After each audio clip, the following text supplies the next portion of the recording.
certainly the military stereotype is that the leader is the person that's going to bark orders at people and tell people what to do. In combat, I didn't say a word.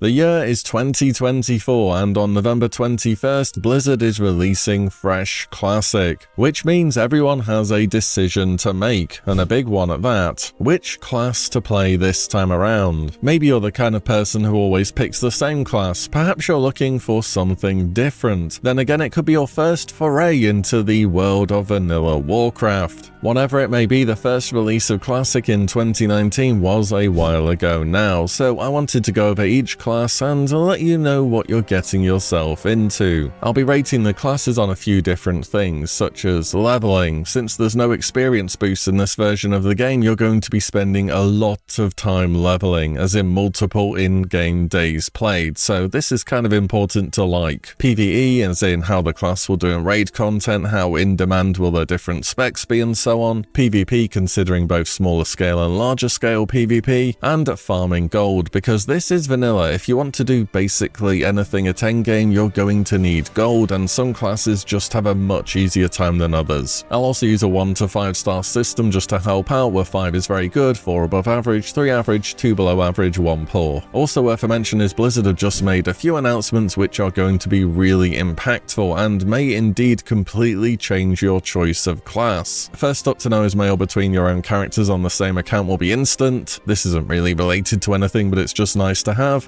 Second is the debuff and buff cap removal. This benefits a number of classes that we'll talk about when we get onto them. Don't expect this to change which classes are top on the DPS meters though. This was tried in Season of Mastery many years ago. It didn't really alter much in the meta. And biggest of all, this won't be happening at launch though, but it will eventually. Blizzard plan to add dual specialization to Anniversary Realms, meaning having a PvP and PvE spec, a farm spec and a normal spec, and not being stuck as a healer without dropping 100 gold in between raid are all back on the menu. And of course, Anniversary Realms are progressive, so eventually you'll have TBC with dual spec too, and hardcore with dual spec for that matter as well. So with all that said, and with 9 unique classes to cover, let's make a start on this. But first, a quick word from today's sponsor, Boot.dev. Boot.dev is a platform that will equip you with the skills to forge a career experience through and not check. Many thanks to Boot.dev for the sponsor. We'll begin with the Priest. We'll do the cloth armor types first and then ascend upwards. The class that wields both light and shadow in Classic has big strengths and some noticeable weaknesses too. I've always found Priest relatively fast and extremely efficient whilst leveling.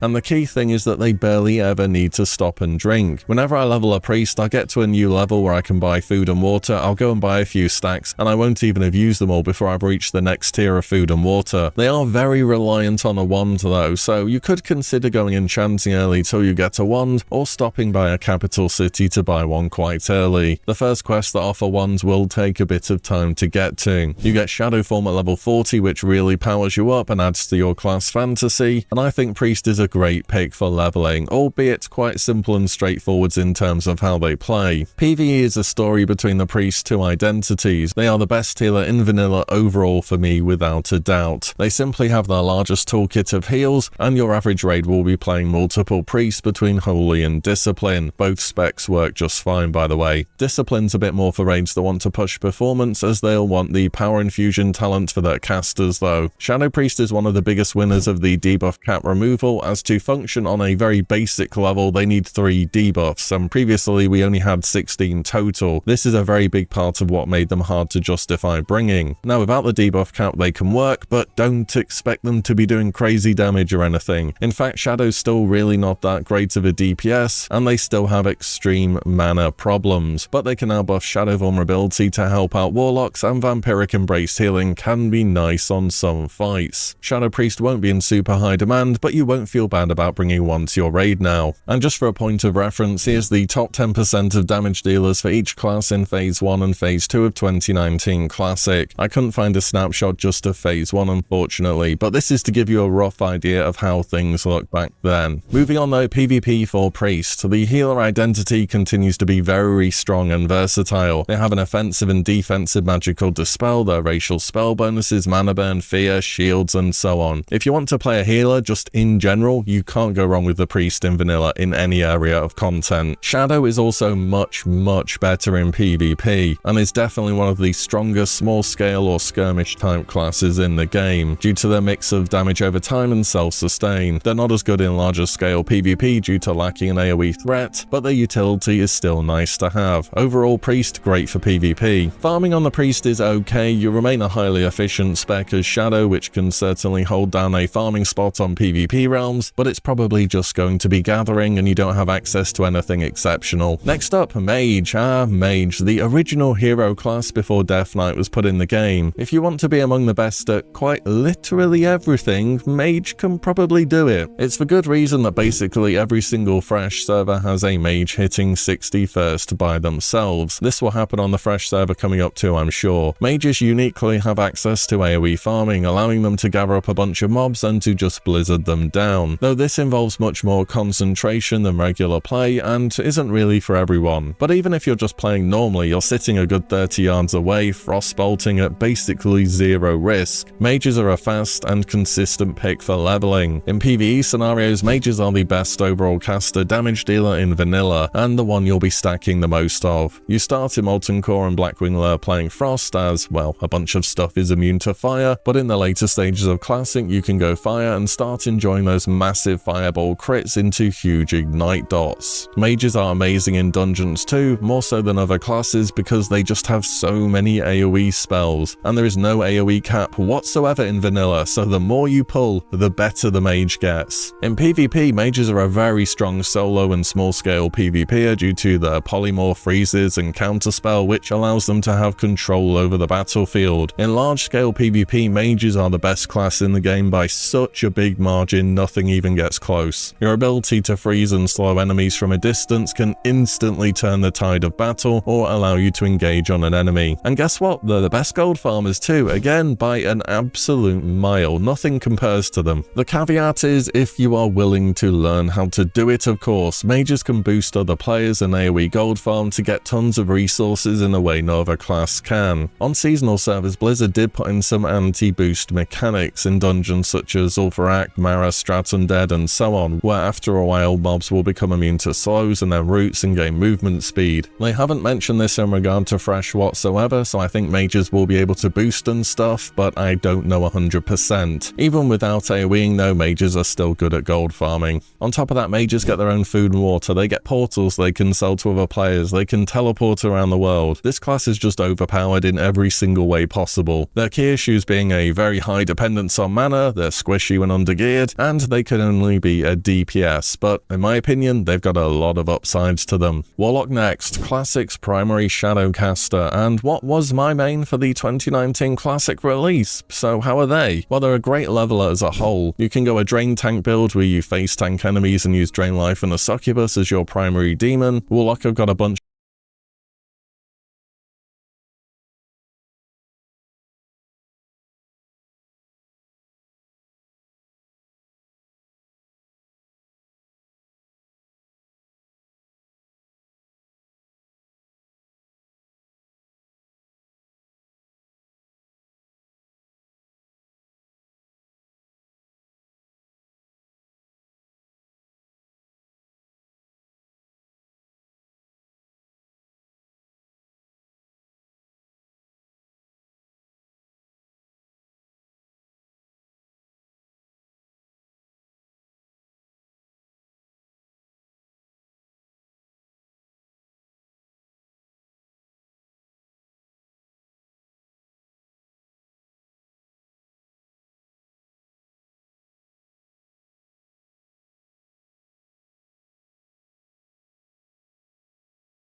of great class quests where they pick up their demons as well as several armor pieces, and you get a free mount at 40, which is very nice on a fresh because having enough gold by level 40 can be kind of hard to do. They have very little downtime when leveling, and they can summon, which you already know people are going to be waiting for you to do at the dungeon.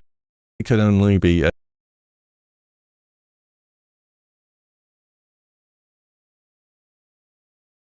The other day, Warcraft Direct gave us tons of information about what will be happening around the various Blizzard games over the next year or so, with Classic WoW having a pretty lengthy section with a bunch of different announcements. From Fresh Vanilla, the Burning Crusade, Season of Discovery, all the way to the inevitable progression of Classic beyond Cataclysm, in this video I'm going to be breaking down all the news that happened in the Classic WoW sphere, because as is standard with Blizzard, there were plenty of blue posts following Warcraft Direct to give us more information on what was said, and I'll be covering them too in case you've missed them, and of course going over a few thoughts of what I expect to happen for the different versions of Classic over the next 12 months. So with that said, let's make a start and see what is going to be happening in Classic over the next year or so. Let's begin with the big one, Fresh Vanilla, and very soon at that. On November 21st, the drums of war will sound once more, and Blizzard will be opening up their first set of Fresh Vanilla WoW servers since 2019. These are called the Classic Anniversary Realms, or Classic really, and will release at 2 PM PST, which should be 11 PM Central European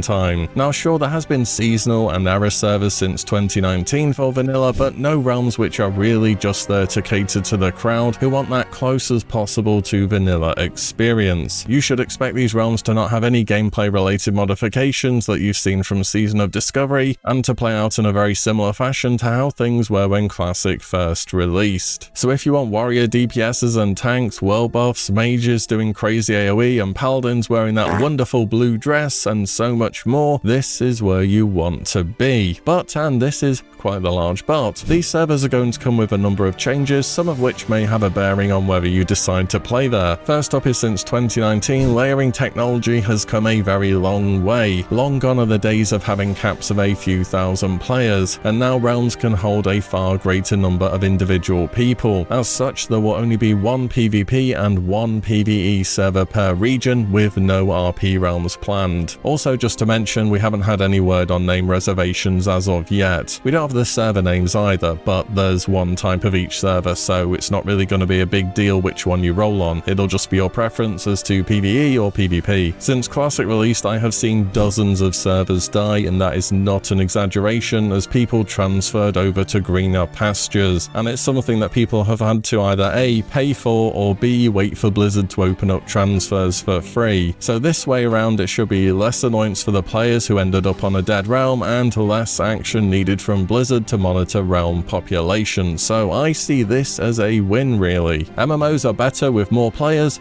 who knew? In addition to one PvP and PvE realm, there will also be a fresh hardcore realm too. This will follow the existing rule set of servers which we already have, i.e. don't die, and will also have the self-foul mode too from their launch. You will also have the option to transfer to the normal realm upon death, not the PvP realm. I have to say the fresh hardcore realm does feel a bit odd, and I've said this in the past, because current hardcore realms are popping off right now. They're so popular, and Fresh is going to split things between those who are currently invested into a character right now and the allure of the shiny new realm. The benefits, of course, for a Fresh are similar to any Fresh though: level playing field for all people, new economy, leveling content feeling busy, all that good stuff. All of these Classic realms will be progressive, hardcore included. This means, just like it was in 2019, we are starting off at the endgame with basically just Onyxia and Molten Core, and then you can see here over the roadmap at which point different things are going to happen. So in phase 2 towards spring, we'll get the honor system, some of the world bosses in Azhogos and Kazakh,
and Warsong Gulch in Alterac Valley. There's no way they ever release Honor and Ranking without Battlegrounds again, so I wouldn't expect that to repeat itself. Phase 3 in spring with BWL, summer we have ZG and Arathi Basin, Phase 5 towards the start of autumn AQ, and then finally towards winter or spring, Phase 6 with Nax Rammus. And at the far right of that roadmap, I'm sure you've noticed the Burning Crusade Classic. So TBC fans, your voices have been heard. I mean, kind of at least. You do know that TBC will be there again for you, it's just going to be about a year or so until it happens, but better late than never, right? We don't have any more information on TBC beyond Blizzard's plan to eventually do it at this point in time, and you know what, the demands for TBC really started to pop up over the past year or so. I bet by the time we get more towards that date and TBC starting, people will begin saying, I kind of miss Wrath again. And no, we don't have any confirmation that the Anniversary Realms will progress beyond TBC at this point in time, but I can certainly see them playing it by ear and then progressing to Wrath at a later date. But that can just be another thing to announce next BlizzCon or Warcraft Direct or whatever we get in 2025. However, the Hardcore Fresh Anniversary Realm will not progress onwards to Burning Crusade. Hardcore is remaining, officially at least, a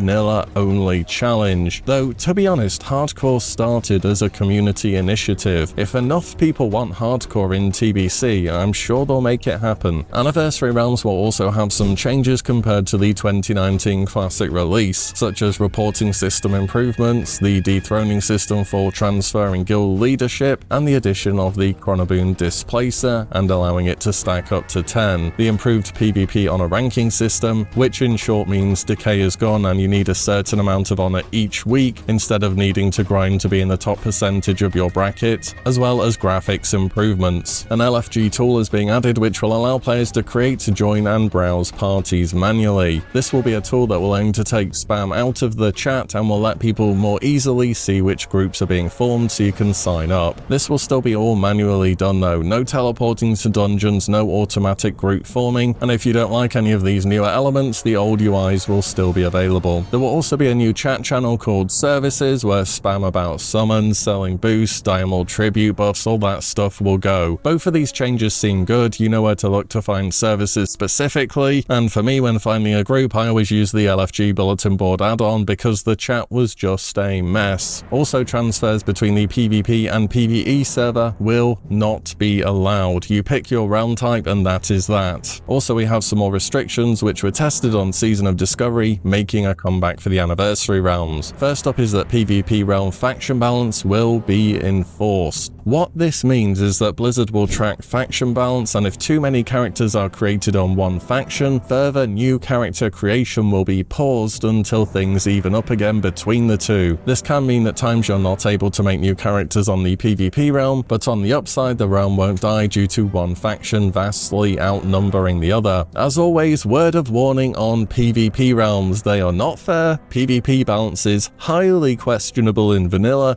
and there will be nowhere to transfer off to. If you roll here and you don't like it, you will be stuck. Okay, so be careful if you're rolling on a PvP server. No such faction-based restrictions exist on the PvE realm or the hardcore realm of course though. And finally, what I expect will be the biggest piece of news out of the changes compared to 2019 will be that the GDKP ban from Season of Discovery will be enforced on Anniversary realms as well. In short, GDKP is using gold to bid for items that drop in raid instead of any more traditional loot distribution systems. Blizzard commented about this saying, while we understand there are some benefits for those who find this a convenient way to gain gear, we also recognize that there are some concerns surrounding GDKP eroding traditional guild and social structures that are a part of the spirit of the game. Player feedback in Season of Discovery realms on NA and EU has been largely positive about this change, and it aligns with our internal findings. So in other words, find time to join a guild or suffer the pug life. I feel like I've spoken plenty about GDKP on this channel. It's absolutely got big upsides and big downsides downsides as well. Before hearing this news though, if I were to guess, I'd have thought Season of Discovery would have been the only time we would ever see GDKP banned, as ultimately GDKPs being banned, and having one of each server type for that matter, are two decisions which will make these realms less profitable for Blizzard at the end of the day. There are undeniably so many more raids running with GDKP than without, and one server type means no transfer dollars either. So a few thoughts on the anniversary realms. I think long term these will rotate between the trilogy of Vanilla to TBC to Wrath over about a 3-year duration with minimal changes. Don't expect anything custom to happen. These are what I like to call the retirement home realms, and they're gonna go on, and we'll assume that every few years enough people get that itch to give one of these 3 versions of the game a go so that they will remain populated enough. And I wouldn't have many concerns about server population and they're gonna be too expensive to keep running, because Classic Era was running on less players than there are NPCs in the stockades for over a year and it didn't close, so I think we're gonna be fine. That's all I've got for the anniversary realms. Our next stop is the modern versions of Classic realms. So I think it was quite the inevitability that as soon as we got Kata, we were going to get Mists of Pandaria. Never questioned it for a moment, and now here we are with Mists of Pandaria Classic to be confirmed and on the way. To be honest, I think it's had a bit of a lukewarm reception at the moment in regards to the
announcement, currently being somewhat overshadowed by the prospect of Fresh and eventually TBC. Perhaps that's in part due to the fact that, well, it's not happening anytime soon either, with our current roadmap showing the pre-patch for Mists of Pandaria being summer 2025 with its launch towards autumn, which means we've got a whole lot of Cataclysm left to get through. Well, in time-wise at least we do. Firelands just came out about a week or so ago, and they have already mentioned how it's going to be extended beyond January, which is longer than what the 2024 roadmap said. And after Firelands we get, of course, Dragon's Soul. And looking at the roadmap right now, I wouldn't be surprised if we're in Dragon's Soul for over 6 months. Which, yeah, kind of goes without saying that Dragon's Soul wasn't already expected to be peak content, but it's going to exist for potentially half a year. I think I know how that's going to end up looking. I mean, our patches are still far shorter than what we had back in the day, but that doesn't mean it's going to go down well. I think people have also been put off by the current state of Kata, and it feeling so far that it's really lacked attention. It's experienced more ongoing bugs than other versions of Classic so far, unwanted issues returning from the past. I mean, pets still struggled to work on bosses such as Alakir and Sinestro in Tier 11, and it's just not good enough for that to still be the case. And there was the content drought from Phase 2. Also, I think for a good chunk of people, Mists of Pandaria Remix was the fill of Mists of Pandaria for the foreseeable future. I mean, for me, doing the raid content Diablo style and blowing everything up does not even remotely compare to replaying the actual actual expansion with class-appropriate design, but that's just me apparently. I just hope for the MOP enjoys that the expansion is given the consideration it deserves though. And you know what happens after MOP, don't you? Perhaps the toughest Alpha Classic so far, Warlords of Draenor Classic. Now that is one hell of a thing to say, but if you want to get to Legion, that's a stepping stone that you need to walk across, and an 8-month or so Warlords of Draenor full-on raid log mode is probably good enough for the people that want to check it out. But the biggest question remains, how far will our modern classic realms go? We're replaying expansions at a faster rate than their original release, so where will it end? At what point will there not be enough people wanting to re-experience an expansion for Blizzard to not want to commit the dev time to recreating it? That cutoff point for me has been Legion so far, but we'll have to see in the future, won't we? Next up we have the State of Seasonal Classic. So a while ago Phase 5 and BWL dropped, and the PTR for Phase 6 and AQ and its surrounding content is now available, and beyond that on the roadmap for late winter, early spring, we would have what would usually be Classic's final phase with Naxxramas opening, alongside new content. Now they did mention at Warcraft Direct content for Deadwind Pass and the Scarlet Crusade. Of course, Kara Crypts and a Scarlet Crusade type raid have been something that people have wanted to see in World of Warcraft for a very long time now. As for what that content could be, it could just be 5-man stuff, similar to Demonfall Canyon, to explore those new areas of the game to some extent, instead of committing to a new raid tier. I do feel a bit funny about there being this new content now towards the end of Classic's usual PvE experiences. I thought pre-sold launch they might hold this kind of stuff back right to the end of it to give people a reason to go back and get back into SOD, but will it be enough? The first time you release content around Kara Crypts or the Scarlet Crusade, it's gonna be the most hype, the most exciting, but then you have to get back into Season of